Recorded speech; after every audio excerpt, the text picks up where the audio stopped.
My name is Melinda Partin, that's Melinda-Partin, and I'm CEO of WorkTank.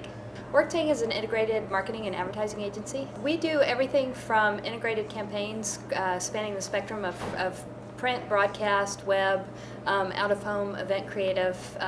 We also do online event services, and we also have a video and film department.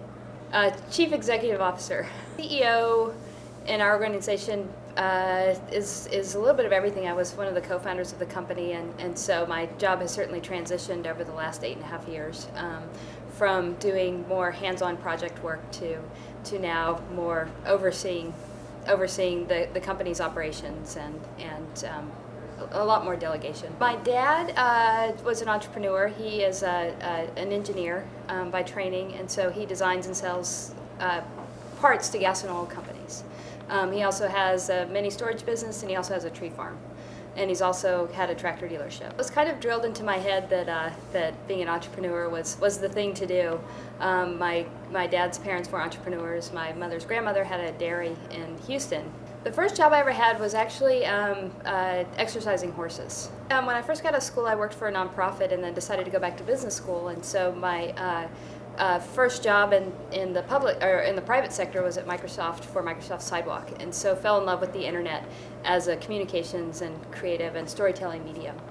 I think again it was just conditioning from a very early age that you need to have your own thing, and so was never the greatest employee and never really enjoyed working for anybody else that much, and so found an industry and a field that I really enjoyed, and so thought, well, why not make a go of it on my own. It's funny because we do naming for clients sometimes, but for us it was, there were originally 4 partners, and we were sitting around drinking Cosmopolitans and just kind of came up with the name. It was more, we were kind of riffing on think tank, that sort of thing, and then thought, oh, work tank, because some of the core ethics of the founder, the original founders, and now with Leslie, my business partner, is really it's about the work. It's about getting the work done. It's not about politics. It's not about the things that get in the way of doing great work. It's more, let's create a place where people can come to work, they can enjoy their work, and they can do great work. A high aptitude for risk taking and for thinking that things are possible and not thinking of the things that could get in my way. And so everything I've ever wanted to do, I've been able to do, and so I kind of make the decision to do something and then just go do it. Certainly I have fear and worries, but I don't let them stop me. My management style is much more based on a community and collaborative model, and so I believe in setting people free to get the work done. I've certainly over the years have learned a lot about how to get the most and the best out of people, and I've found that you hire smart people and you set up parameters and then you just let them go. And then that's been the most successful, and people generally have great ideas, and if you give them the freedom to fail or the freedom to make mistakes and know that ultimately if they have a good idea, it's going to turn out okay. There might be some ups and downs along the way, but more just setting them free and getting out of their way. The first time I managed people, I was at a nonprofit, and I had taken a course in managing people. And so I kind of feel sorry for those first people that I managed because I applied a lot of theory to them. I think some of my proudest moments have been watching the company grow. It started out 8.5 years ago with just me and my business partner, and now we have 50 employees and are doing, every year win tons of awards for our work. I think the proudest moments are when I see people fully engaged in the work and fully engaged in working with the client, and that they're enjoying the work that they're doing. There's so many times and so many projects, there are things that can go awry or relationships that are less than stellar, and those can be pretty painful experiences for everybody involved. But when you have good client relationships, when you're doing interesting projects and great work, and the teams are working well together, those are my proudest moments. Surrounding myself with people who have the depth of experience in all of those areas. So having people that you can trust in the financial department, having people that you can trust on the client side, so that then your job becomes easy. You can trust the information that you're getting from the folks in the different disciplines. Yes, we have, again, going back to surrounding yourself with people that have a lot of knowledge and expertise and people that you can trust. And so we have a management team that meets weekly, and we discuss different things that are going on in the company and make decisions. We also have an advisory board. And making a decision as a CEO, the business environment is so complex nowadays that it's hard to have one person sitting at the top calling all the shots.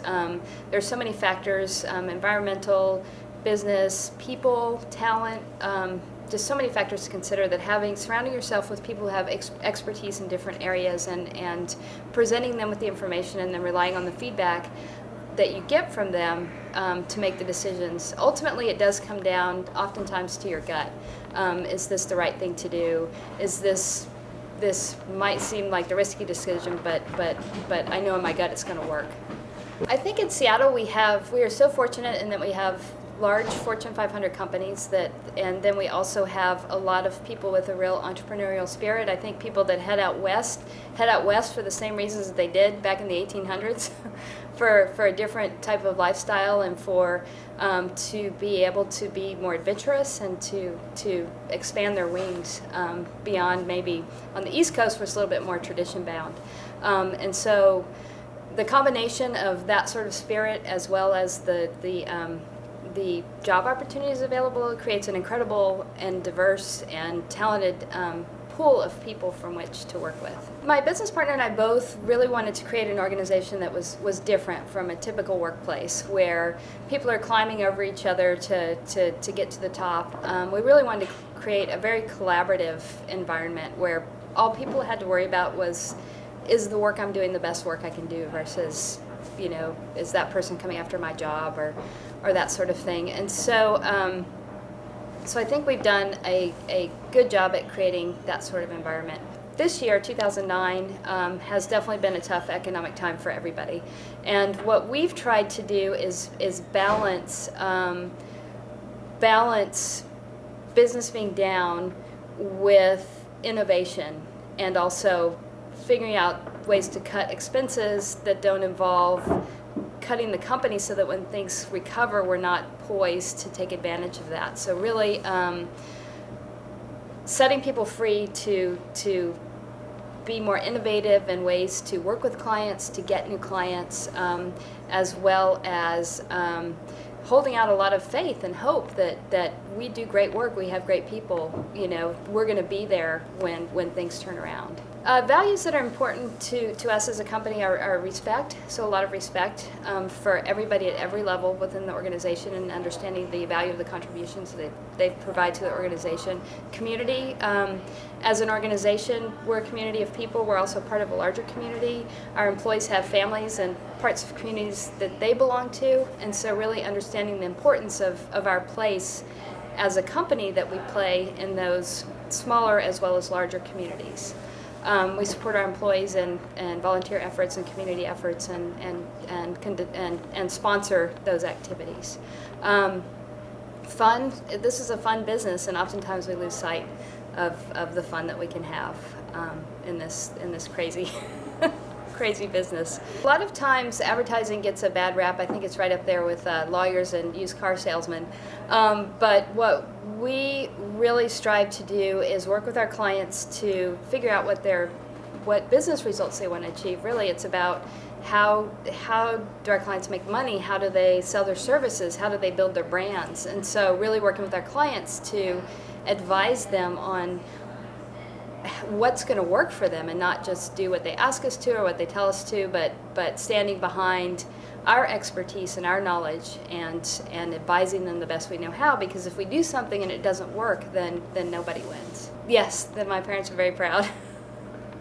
I belong to a group called Vistage, which was a collection of CEOs, and then I maintain a network of principals of other companies, and we get together from time to time. We work with a strategic consulting company called the Clarion Group, and Eddie Pasatiempo and John Boyle are two of the folks that I work very closely with. The secret to my success, I think, is not being afraid to try something, and not being afraid to take risks, and occasionally hiring the right people.